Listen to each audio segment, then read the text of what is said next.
Last Black Friday, Americans spent $9.8 billion in a single day. That's more money spent in a single day than the entire GDP of the Isle of Man. Customers are queuing up for deals, and platforms like Shopify and Amazon are making billions. But what's really happening behind the scenes for brands trying to figure out how or if they should participate in it all? We'll be joined by a founder who's taken radically different approaches to Black Friday, one who's completely reimagined what a shopping holiday can be. But before that, Chris, you've worked in luxury marketing, so what do you think about Black Friday? I think it's hard for everyone to sort of hold themselves to the same standard. I think if you're self-owned and really established, you face less pressures to try and sell things quicker, and also the nature of your product has a lot to do with whether you discount and whether it's trend-led or sort of timeless or whatever.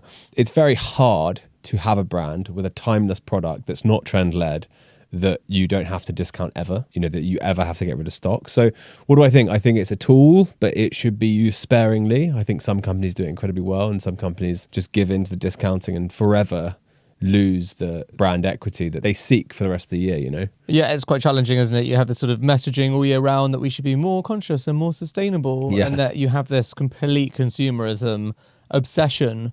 And it feels like every single brand, whether you're a B Corp or not, whatever your sustainability credentials or not, still fall into the trap because you have to make sales and everyone else is doing it. So it feels like a trap you just can't get out of. We had clients that were doing 50% of their sales in that sort of November through to the end of December. Yeah. So if you're not capitalizing at that moment of the year, you are just fundamentally a smaller business. Yeah, it's fascinating. So Nicola, welcome to Secret Leaders. Thank you. It's great to be here. Thanks for coming on. Can you give us your thoughts on Black Friday? I think Black Friday promotes hyper-consumerism, and I think it, in recent years, it's become so focused on deep discounts in kind of quite a short window of time. And I think that ultimately leads to consumers buying the wrong products for them, which I think is terrible for the planet, amongst many other things. And I think it can also drive businesses to make the wrong decisions too. So is there a difference between Nicola, the CEO, and Nicola, the consumer? As in, do you have some bad Black Friday habits yourself? Yeah, but I guess I would probably have learnt from that. I think we've all been guilty in the past of buying something because it's on a deep discount. And, you get caught into the sale ends midnight tonight and you're like, gosh, I have to buy that. And how often do you look in your wardrobe and you see things because you've bought when they're reduced and you actually never wear them because you were... if you wouldn't pay full price, should you really pay a reduced price? And I think it's something, so, when I look at Deciem 10 years ago, we very much were guilty of doing the terrible Black Friday thing. We would do a deep discount, so we would maybe do up to 70% off just a few products, either just for Black Friday, then it became Cyber Weekend. And when I look back, and I guess one of the reasons we changed our approach 6 years ago was because we're like, wow, why are we getting consumers to buy the wrong product for them? Because maybe they need product B, but because we have 70% of product A, they're buying product A when that might be a terrible product for their skin. And again, as a business, when we were looking, okay, which few products shall we put on sale, we'd be picking the products that we had the most stock of, or maybe we had the highest margin on because, we'd be losing money. So we'd be like, let's kind of lose the least money. So we'd just be making the wrong decisions all around, and consumers would be making the wrong decisions. And, whilst that weekend was our biggest weekend of the year financially and commercially for sales, it just didn't feel right knowing that actually we were getting rid of probably overstocked products and giving them to consumers. So 6 years ago, we decided that we would boycott Black Friday and actually try something different. So what we decided, we took the calculation of effectively doing the deep discount on just a few products for a few days and said, what would that look like if it was spread across the whole product range, across the whole month? And that's where this figure of 23% came from.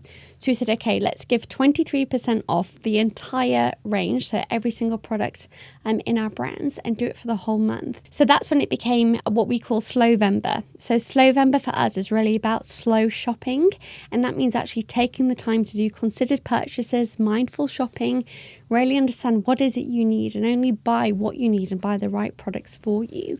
And it was, quite a brave decision 6 years ago, because when you're now going to boycott your biggest thing and, 23% when you see how deep some Black Friday sales are, it's not, the biggest discount out there. But actually consumers just really heard, I always think Deciem's about good values. We always just try and do the right thing. And I think so many of our consumers resonate with that too. And I think they maybe were all feeling, you know, the anxiety that the overwhelming feeling of that cyber weekend where your inbox is just cyber sale, cyber sale, cyber sale. And actually taking ourselves out of that and saying, look, you have the entire month to do this. And then what we do on actual Black Friday is we shut our stores and our website becomes non-transactional. So you can still go to the website for education, the regimen builder, find the information, but you can't buy products from us on Black Friday. And again, this is part of our... Black Friday weekend? No, just the actual Black Friday day. And you're not crazy. You're principled, but not mental. Got it. Well, you know, I'm there's so also... interested to drill into this, actually. Like what was the versus, you know, was it better before financially? Was it better after financially? And then, like, how many people copied? So, I mean, much better now financially because it's across the whole month, even though the discount's much smaller. And again, we, as a brand, so we don't promote throughout the year. Retailers do what they want, but as a brand, we never support any discounts for the rest of the year. So again, our consumers, when we see it coming to kind of late October, we see in all of the Facebook groups on social, everyone's like, okay, hold off now because we know this November sale is coming. So just on that, does that mean you have a really bad October? You can sometimes see it starting to soften. You could tell by the doubt in her voice that means yes, but I can't say that myself. No, to be fair, not too much. And again, like, you know, the thing with The Ordinary is we very much believe in honest, accessible pricing. So actually all year round, I think consumers feel like they're getting great value for it. So it is a different proposition to something, you know, out of reach to many people where maybe they can actually only afford to enter it. But yeah, for sure, November is our biggest sales month of the year. So it's incredible for us as a brand, but also we get a lot of new consumers in. The average basket increases, conversion increases. So for every metric you could want from a DTC business, it's incredibly strong for us. But, you know, when we think about the pros and cons, so when we do shut our stores on Black Friday, it does annoy some consumers because if you're out shopping in Covent Garden and, you know, you have your shopping list and you want to come to us, it does stop you in your tracks. Now, we you still put something believe, in the windows about this? Or? Yeah, so we actually used to do events in store. So we would do like flower making and things where we actually were encouraging people to kind of be anti-consumerism and more just actually mindful in this crazy day. But then we found we were getting a few frustrated consumers who would then be coming into the store and be like, but why can't I buy products? Yeah, I just want that thing. Which I know you're like, well, but we can't sell today. So we're like, actually, would you like to make some flowers? No, not really. Can I tell you about consumerism? No, I just want the product. So yeah, we decided it was actually better to kind of, you know, we still display the message on the shop's door in terms of why we're shut. Again, just to try and promote people to just think extra. And we're not saying don't shop on Black Friday because, again, the reason why we take part in the month is we recognise it's a huge shopping moment of the year. You know, most people are buying gifts for the end of the year. So if people can save money, like, that is a good thing for consumers. But I think, you know, when you look at Black Friday sales, and I know Which did a study of like 66,000 products and only 2% of products were actually cheaper during Black Friday. Because I think, again, brands and retailers have got so used to it being this hot shopping moment for consumers that, you know, everyone's also thinking about their profits and how they drive sales. So, well, we'll give enough discount, but not actually our best discount every year. So out of 66,000 products, 2% were the cheapest price for the whole year. As in living up to the promise of Black Friday. Yeah.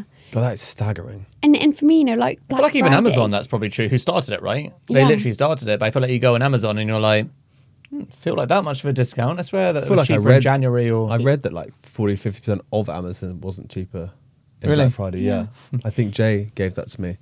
Because they know they've got the consumer's interest. Like, everyone is in shopping mode in mode, November. But yeah, half the time it's cheaper in January or another point in the year. Which really isn't what Black Friday was supposed to be around. So again, I'm proud, like, for The Ordinary, the cheapest time to buy our products, certainly from us, is in the month of November. Like, we stay true to the promise of what it's supposed to be about. But obviously with Deciem, there's multiple brands and Ordinary is the cheapest? Yes. Yeah, so the most accessible. We would never use the C word. But at the other end, obviously, you've got some really expensive, luxurious brands. Which ones are people gravitating more towards? Because, you know, 23% off something that costs 10 quid is okay, but 23% off something that costs 100 quid is very exciting. Sure. I mean, The Ordinary is our biggest brand, so of course that's always driving the most revenues for us. But Neod definitely sees, if we look at the whole year and how many of the sales come through in the month of November, Neod sees a bigger portion of its revenues coming through in November because it is a higher price point. So again, people are finding it more accessible. You know, we'll often get consumers trading up from The Ordinary who have maybe been a fan. They understand Decium, they understand the umbrella company, and in that month of November, they're like, actually, I am going to try Neod because it is a little bit more expensive. And again, we find people, you know, Neod has a very high sense of consumer loyalty. So people will stock up on their favourite products too, because if they know there's a product that they want to keep using, then they'll buy a few to stock up for the year. Running a business means getting paid and paying others. And that's where Wise Business comes in.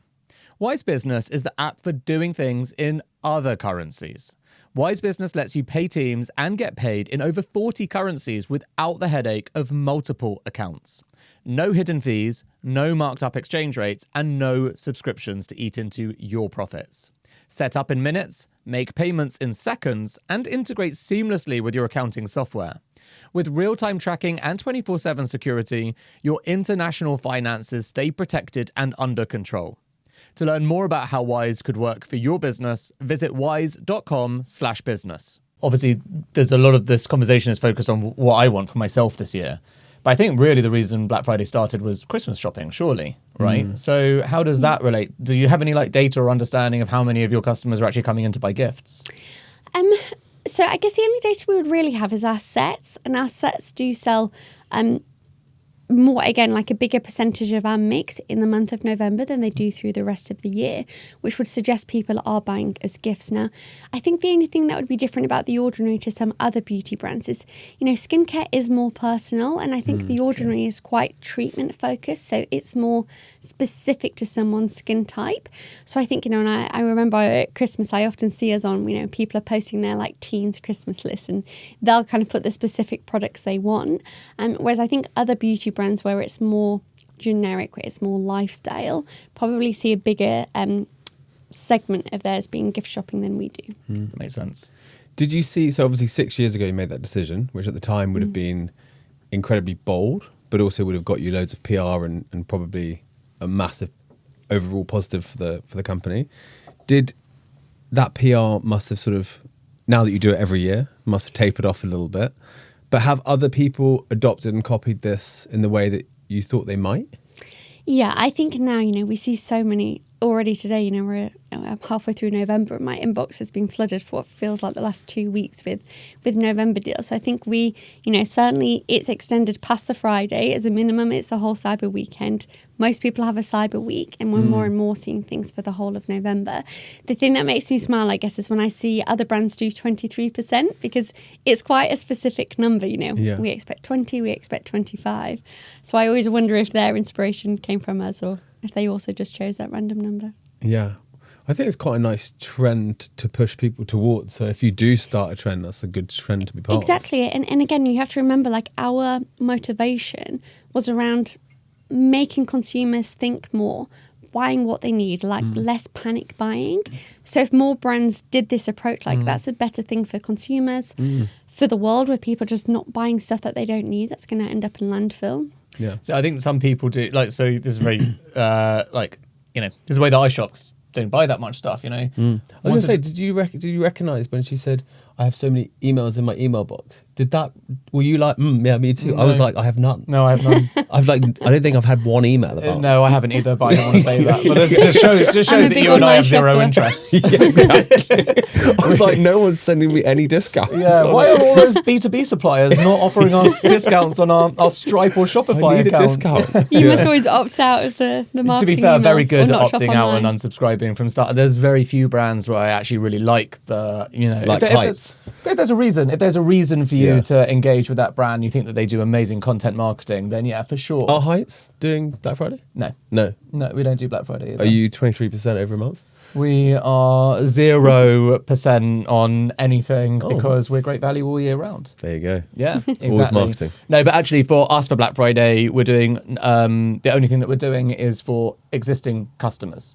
So a sort of surprise and delight, you know, just people aren't expecting it. They're already subscribed. They're already paying for next month. Give them a discount they weren't expecting. Yeah, which is really nice. amazing way to build brand. That really is surprising delight. Yeah. Yeah. Yeah. And I think that's a really nice way to build brand. It shows that you're thinking about things. This is different when you're a subscription company, but when you're a subscription company, it's really fascinating. If you err too heavily on the excitement of new customer acquisition, you can really annoy your loyal customers. It's a very tricky balance to get right, because obviously all brands need new revenue and new customers. You're trying to attract them whilst also not making it feel like the people who are already giving you their loyalty aren't rewarded. There's a very, very complicated balance with that. You said something earlier that I was like, oh, interesting, because obviously you're a brand, but you sell a lot through retail. So can Sephora, for example, do whatever discount they want to for The Ordinary, and then it kind of screws up your messaging, or is that not something that happens? Not allowed to say it. You can see the face. She's like, I don't know. I've never looked into whether Sephora discount. It's an interesting relationship when it comes to promotions with retailers, because ultimately a retailer can sell your product at any price they want. Yeah. And when they want to do promotions, they'll often come to the brand to ask us to work with them to kind of share the funding, etc. So one of the things that we do to actively not encourage discounts on the brand is not participate. So retailers can do it, but if they do it, that's hurting their margin, not ours, effectively. Got it. You're just like, I didn't see those emails, sorry. But that's why you'll see less discounts on The Ordinary than maybe other brands. Got it. But again, it's a hard part of being a brand. I need to find the exact stat, but I think it was something I saw, which was around 48% of purchases in premium beauty now go through on discount, like throughout the year. Now, premium beauty, like that's supposed to be luxury, where like discounts don't really exist. Yeah. And now if almost half of every purchase is on a discount or some kind of promotion, Yeah. it's kind of what is value anymore, because like you say, if you then pay full price, you feel like you're overpaying because it's so many Totally. other times through the year it's discounted. And I think that's, again, what's the nice thing about The Ordinary. Like, it is a fair price throughout the year. And, it's nice. November just gives maybe people that extra chance to either, like, try the brand. If they hadn't, they needed extra persuasion. It rewards loyal customers who know it's there every year. They can stock up. But it is very tricky because, we all like to think as you build products and brands that like you're charging fairly, and ultimately any discount you do at one point of the year is kind of subsidized at another point of the year. Totally. Yep. So therefore someone who's paying full price elsewhere is paying for that discount. So I think for any brand they would like to do least as little discounting as possible, which is why November is so tricky, because consumers come to expect it now. You know what's funny about being an entrepreneur? Everyone thinks we're these super productive machines crushing it 24/7. But here's the truth. Sometimes just finding the right file feels like a treasure hunt. That's why I'm excited to tell you about HP's new AI PC. I'm never nervous going into a virtual first impression because this camera is amazing. The Poly Camera Pro will set you up with perfect lighting and perfect framing even from your kitchen counter. But the best part is its AI features. It can summarize 10,000 words in seconds. Let the HP AI Companion focus on the research so you can focus on what's important for your business. Look, I've built and sold companies worth millions, and I'll tell you this, when you've got work to do, you don't let bad tools slow you down. The HP OmniBook Ultra Flip isn't just another laptop, it's like having an entire support team built into your computer. Whether you're starting out or scaling up, this tech actually makes a difference. It's not about fancy features, it's about giving you back time to focus on what matters, building your business. A new AI era begins with the HP OmniBook Ultra Flip. It's not just an upgrade, it's an absolute game changer. And trust me, once you try it, you'll wonder, like I did, how you ever managed without it. For 10% off, use our code HPLoveWork. That's HPLOVEWORK. Valid until 31st of January. T's and C's apply. UK only. I worked in luxury marketing for 10 years, and so I used to advise CEOs and boards and teams on like how to market for the year. And it's like a unique pressure that the brand feels if like target's slightly off. They're like, we could introduce discounting, and you're like, well, you're just going to hurt yourself for the rest of the year. You could put the effort and time into brand work or building the marketing. But there is like a nuance to company growth, which is if you're always growing, then you're always faced with the growth challenge. Whereas if you were to maintain a smaller brand permanently, you could maintain a better profit, but companies just don't work like that. So the best companies I ever worked with were like smaller luxury brands who never discounted, and therefore the whole year the expectation was they never discounted. Yeah. It's actually really interestingly the argument for family-owned businesses. Estee Lauder, who bought The Ordinary Deciem, right? Yes. Their family-owned business. You've got, that's very different, obviously, but, Bernard Arnault and, all of these, Hermes, but all of these, dynasties that, that family-run thing is straight through them, where if you're doing a luxury brand, they're not totally obsessed at all with the idea of, we have to get bigger and bigger and bigger this year because of all our shareholders and stuff. They're like, we need to respect the heritage of this brand. That's the thing that matters most and brings the most value. Well, what do you think about that? So when you tell me I'm wrong. Is what when you means. consider Well, maybe, I don't know. ELC, the family control it, but they're a public company, and it is difficult, like you were saying, Chris. Like as soon as you do anything, the next year you have to anniversary it. And again, I think it was probably one of the biggest challenges from going from Deciem being very independent to being a part of a bigger thing. Like my personality is, if we have a month where we're slightly down, I'm kind of cool with that because I just accept that that's someone else's moment. Because for us, our sales, if we have something that goes viral on TikTok, it's phenomenal for us. But you can't control that because what's wonderful about TikTok is how organic it is. Yeah. But again, you enter then a world when it's then actually, okay, last year, maybe glycolic acid was trending and being viral. What are you doing this year? And it's very difficult because I'm like, well, we can't control that because actually what was wonderful is that's just consumers deciding and you trend a new way to use a product. But again, I think the more that I come to understand just bigger ways of working when you become a bigger company is ultimately if you don't perform to targets or budgets, eventually that's going to hurt your people because it's not only just hurting their payroll, but you're freezing headcount, you can't grow your teams. And obviously worst case scenario for any business is if you have to reduce your people. So actually hitting targets and budgets is really important. Yeah. And I think it's taken my mind shift to change because if it was just me that owned Deciem, I would just take this kind of long-term approach. I think any brand goes through moments of being the coolest brand. Think about Ugg boots. 1 minute they're cool, then no one wears them, and then everyone's wearing again, then they're not cool. Abercrombie and Fitch are back. All of these brands, what on earth? And almost to be cool, you have to kind of go to be uncool again to be cool. Very few brands are consistently cool for a long time, and which especially is why if they're growing. Yeah, and one of the things I would love to get to at Deciem, The Ordinary is by far our biggest brand, but I feel like if we could get to a matrix of different brands where you're actually, it's okay for one brand to kind of have a calmer moment because actually, if skincare is kind of a bit calmer, maybe colour is exploding or fragrance is exploding. And I think there's maybe better ways to balance business because, for most businesses, if you're feeling pressure, if you had this huge growth last year and now you're struggling, the easiest answer for anyone is, well, do a discount, do a sale.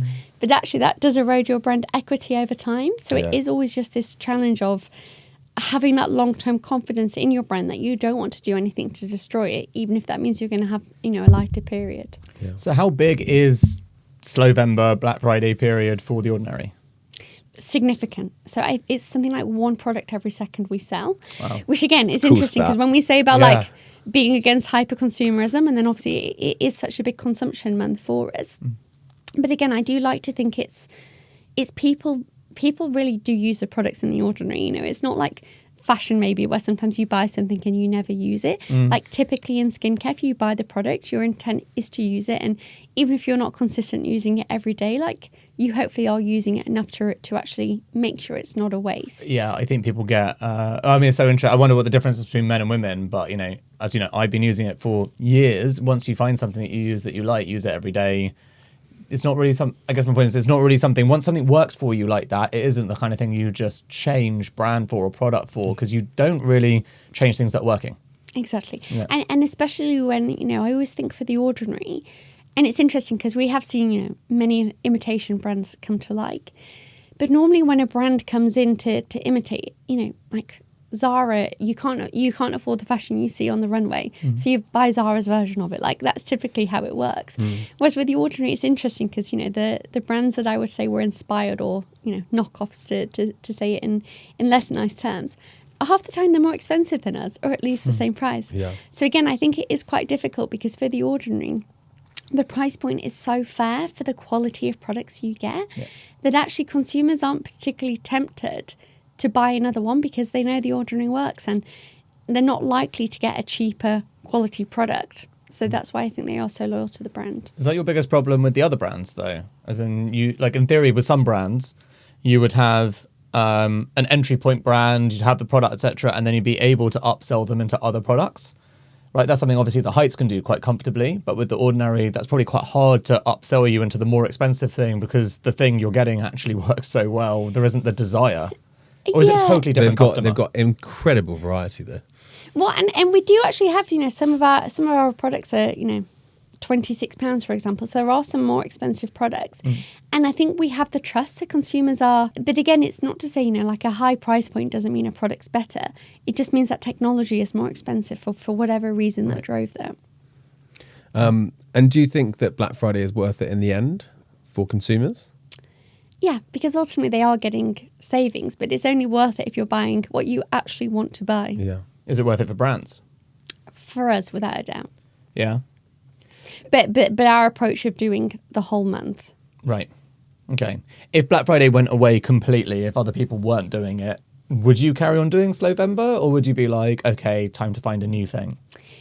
So it is something we've toyed with. Again, do we just boycott the entire thing and actually do nothing in November? Yeah. But I think for us, we've done this approach for 6 years now. So our community, they love it, they expect it. And I think for now it works for them and it works for us. It's not to say it won't change in the future, but I think for now it's a good thing mutually. And what have you got your eye on this Black Friday? Do you know what? I haven't even started my shopping list. I'm normally very last minute. Really? Yeah.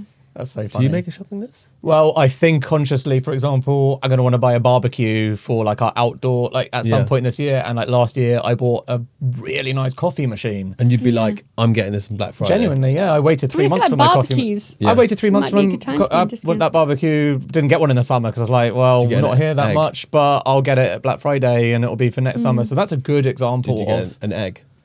I haven't got it yet. 'Cause It's not Black Friday yet. But I want to get will one I? of those. Should I get an egg? Well, I've been looking at it, yeah. Or maybe I'll get it in Black Friday. Okay, Nicola, obviously being Black Friday today, I hope you make no money and enjoy that position in the world. But I hope that's been a good Slowvember for you. We will enjoy our calm day today. So obviously Nicola's just left and she's told us about the business, how it deals with Black Friday, her intentionality around leadership. What are your biggest takeaways from today? I mean, they're definitely on something, right? So she's right about the consumerism side. I mean, I like that they started off one way and then they had to change, 6 years ago. They realized this was kind of pointless, so they'll do something different. I love that their actual stores are closed on Black Friday. Yeah. You physically turn up and they're closed. That's pretty cool.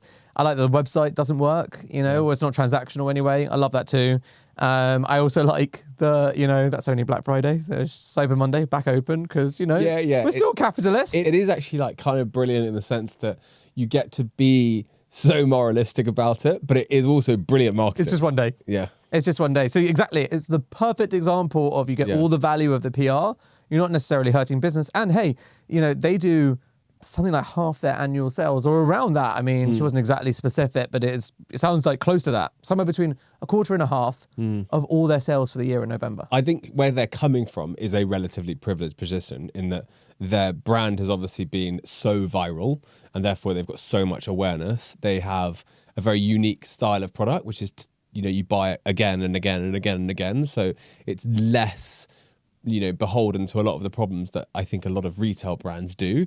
But I do think that they have carried it off very well. Like having 23% discount only is actually not that deep considering what Black Friday normally is. Completely. And so, yeah, I think they're in probably quite a privileged position because of the nature of their product. But at the same time, I think they've executed it excellently. Plus also, she's so awesome. She's so trustable. Like whatever she says, this is how we do things. You kind of feel like that's probably the right decision. Yeah, exactly. Yeah. So thank you very much, obviously, for listening to our episode on Black Friday. It's great to get the perspective of retailer and obviously 2 people who've worked in retail before. It's quite a fascinating approach. And this handsome chap that worked in luxury, let's not forget. Yeah, a long time ago. Doesn't matter. Long time ago. You're looking good. Using her skin cream? I'm not using her skin Not cream. yet. Thanks for listening to our episode on Black Friday. And thank you for tuning in to Secret Leaders. As it's Black Friday, you can subscribe for free. And if you'd like to see Chris with 70% off, support him with some Ozempic. Yeah. Anyway, I've been Chris. I'm Dan. Thank you for tuning in to